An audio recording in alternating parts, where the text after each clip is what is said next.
I started off doing my morning chores, the things that I do to get ready around this place, wake everything up. And in this instance, uncover everything. I woke up this morning, it was 28 degrees. I told you, my zone thing here is so weird. If you look at the map, it arcs down kind of below Colorado and then comes around on the west side and then does this little indent for western Colorado that says 7A. And I don't have any faith in 7A for me whatsoever. Now, yes, in most aspects, 7A fits my area. But in my opinion, in the transition periods, my climate is harsher than a 7A. So last night we plummeted. Of course, yesterday we spent out here in the greenhouse planting seeds of all days. Now, it'll be just fine. I've got heat mats out here. I covered them up as well as being inside the greenhouse. And honestly, nothing backed by science on my part. But I think when you first put that seed in, you make that soil nice and moist.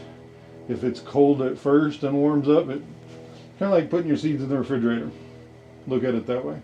So today's my update video anyway on seeds. And this will probably be the last update on this batch. Well, no, I take that back. I guess it's not the last update because we got hot peppers and stuff like that in there. So what I'm thinking is we're kind of evolving. So it's going to kind of start leaning away from some of the plants that we originally started with in this series. And now we're getting some more. So I started doing chores this morning and I thought, hey, why not bring you along with me and let you just kind of see opening up after a hard freeze. Even though it's cold outside, that sun warms this greenhouse up quick. I was telling you about that in the last video that, myself included, everybody thinks that a greenhouse solves everything, and really it makes it a little more complicated. So I got a little over anxious, even though by rights, especially in hot pepper growers, I was under anxious. But I waited until April 1st to plant seeds out here. And I told you I'm always the early bird. I always end up working myself like crazy, and I've got tomato plants this tall by the time they got to go outside. So I'm trying to rein that back as much as possible. And I waited till April 1st. Wouldn't you know it, the night of April 1st, morning of April 2nd, we're in April 2nd now, we went down to 27 degrees. So right after planting seeds, I was out here running around trying to make sure that they were going to be good for the night. Now they're inside of the Anna White style greenhouse, and then we have a big heat mat. First, let's get everything uncovered over here. So this is what you do as an early season grower, especially in Colorado.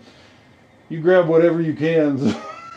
So I had some of these fabric pots, and I grabbed them and turned them upside down over the larger tomato plants. Now we're not going to abandon all of our testing that we were doing.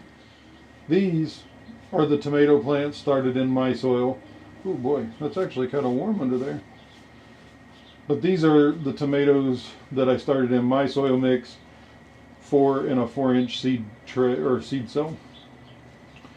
They're the ones that look the best out of all of them.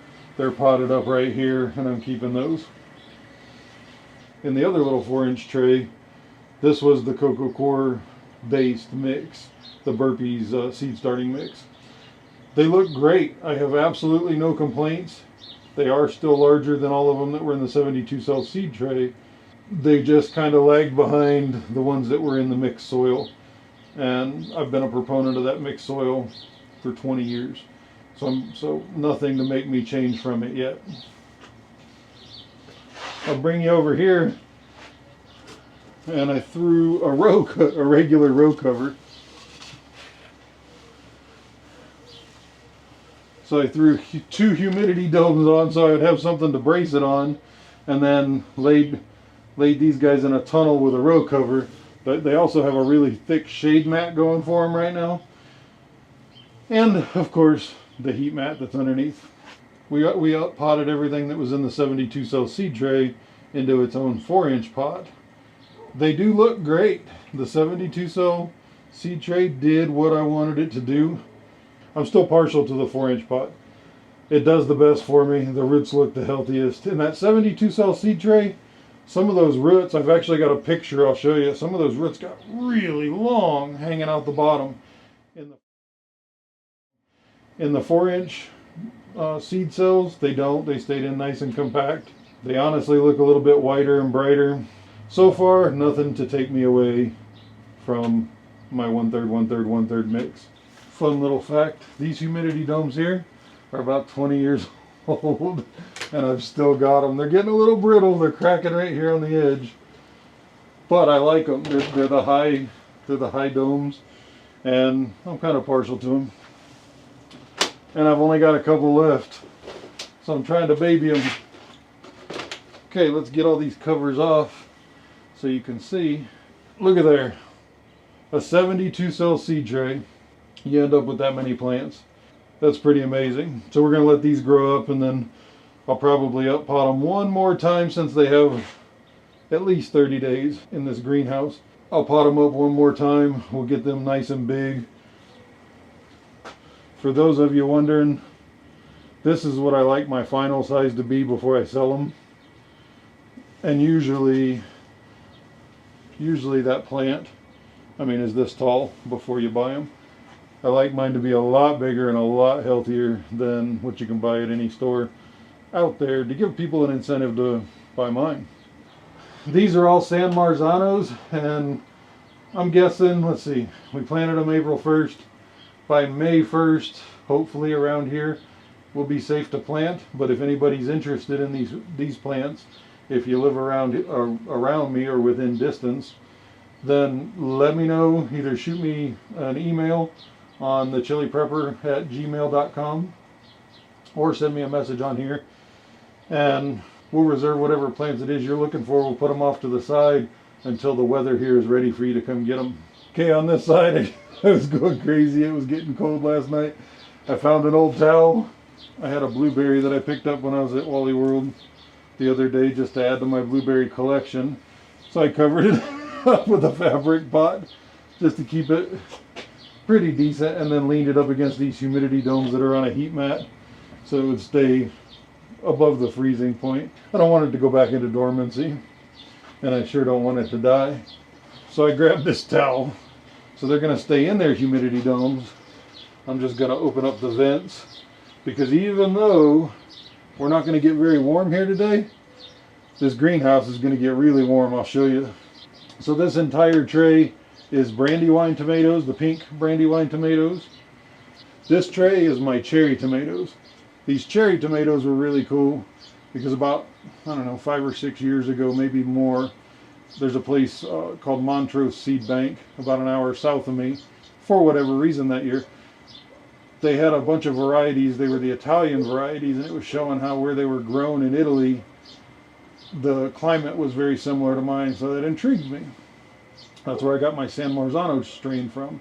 If you haven't saved tomato seeds before, they're super tiny. You got to kind of ferment off that casing, I guess you call it, the shell. If you're not right on it, the water because it's super simple. All you're doing is putting the seeds in water, letting them get fermented a little bit, straining them off. But in that week, if you're working like crazy, that water dries out. You don't know if the seeds are going to be any good.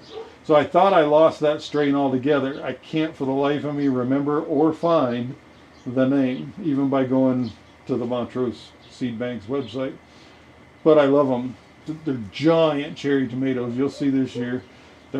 They might have been on one of last year's videos, but you'll see why. I forgot that 2 years ago I successfully saved them, and I had a big pouch of them.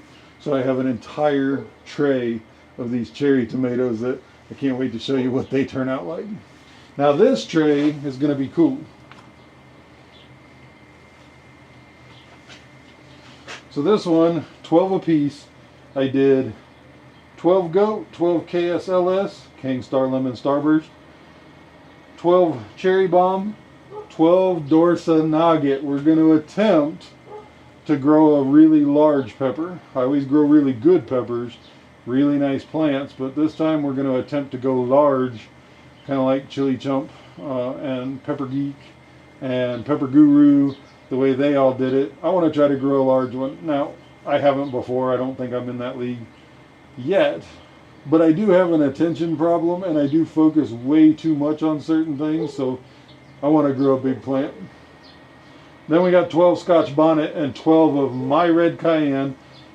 I was asked not long ago why I was so excited. It was in a seed tray, or sorry, it was in a seed trade. They were looking for a red cayenne.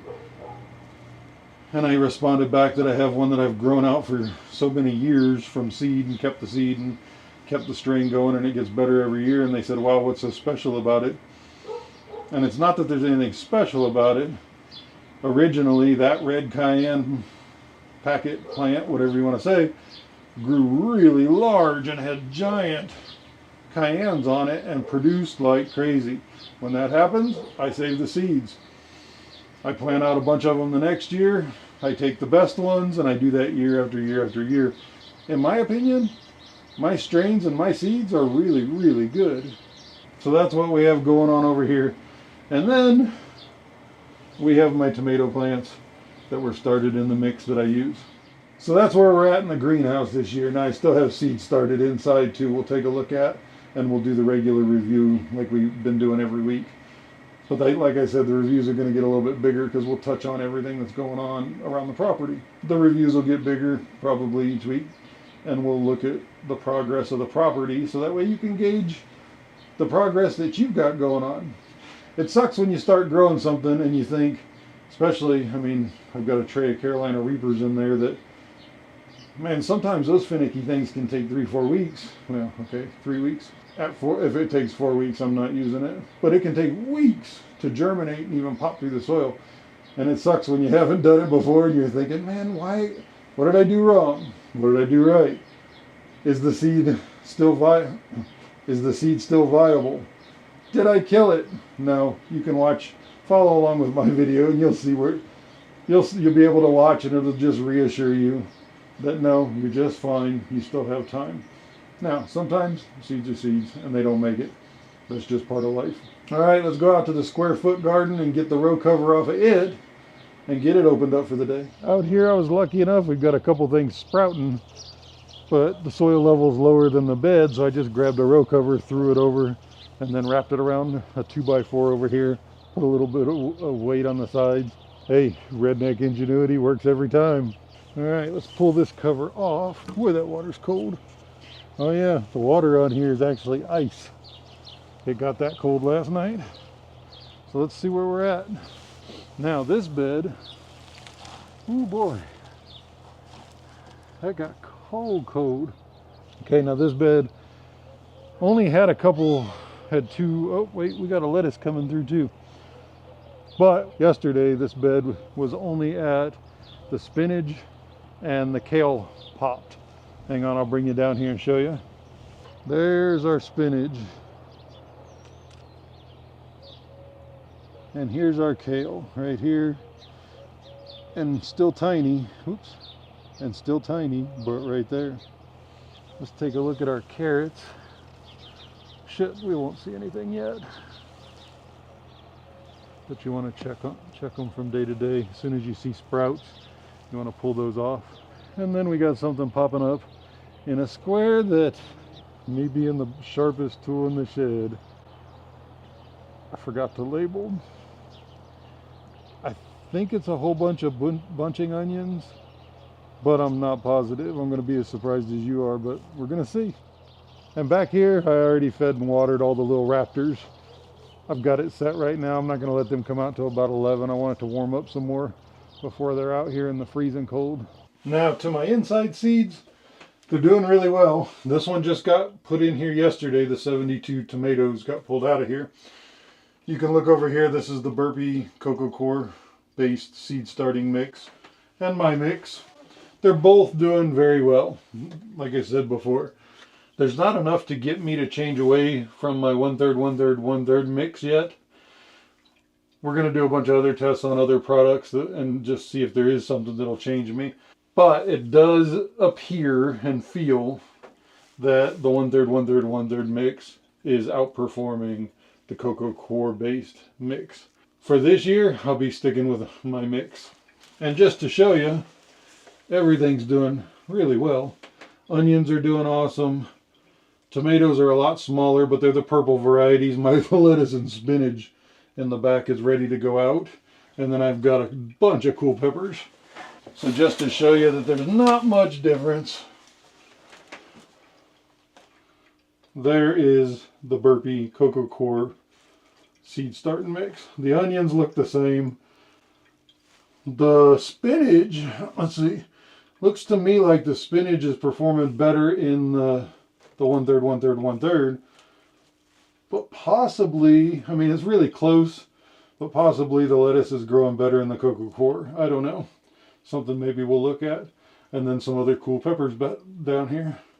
I just wanted to take some time to finish up the seed starting segment that we all started together, so you could kind of see with me and see what my recommendation is going forward. And then this one was put in here yesterday.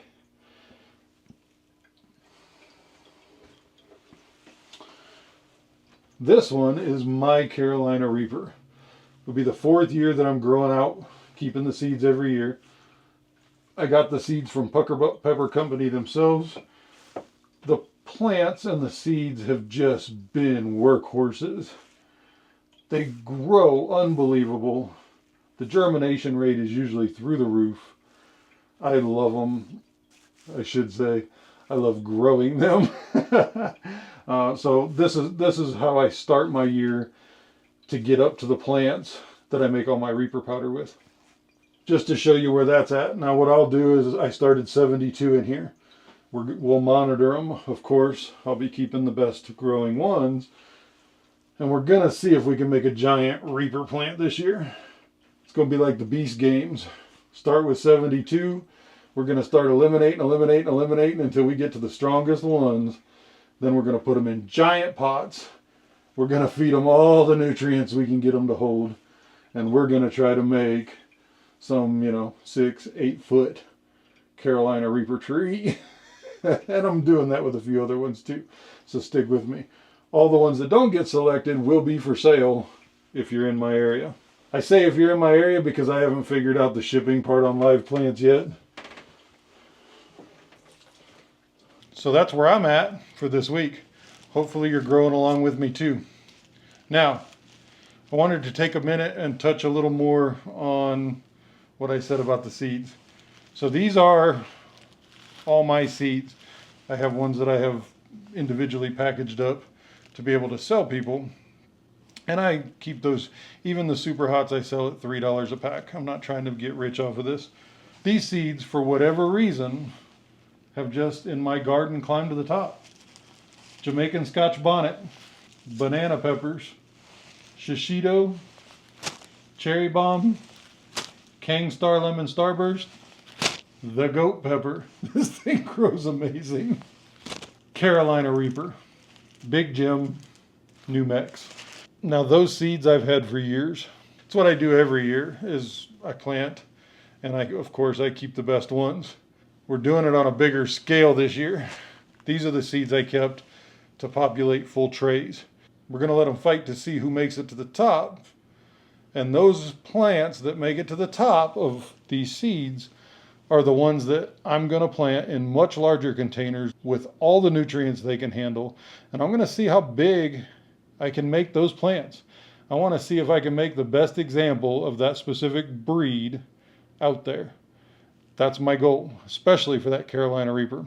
This year, I did also get Primatali seeds. Primatali will be in that mix. I tried with 7-pot chocolate last year, but that didn't go so well. And I also have to save room for my cross that I did with the 7-pot chocolate and the Carolina Reaper. And we're going to see what we come out with this year. So far, we've got purple, what looks like purple Reapers pretty much, is what was on the plant last year. But it's it's not that bright purple. You can tell it's definitely mixed with that Reaper red, but it's dark. So I'll be interested to see what those seeds do that came from that plant. So if you need seeds, you need plants, let me know. Hit me up in the comments. Like I said, thechiliprepper@gmail.com. Shoot me a message on here. I'm on Facebook, I'm on TikTok, all those too. You can get a hold of me.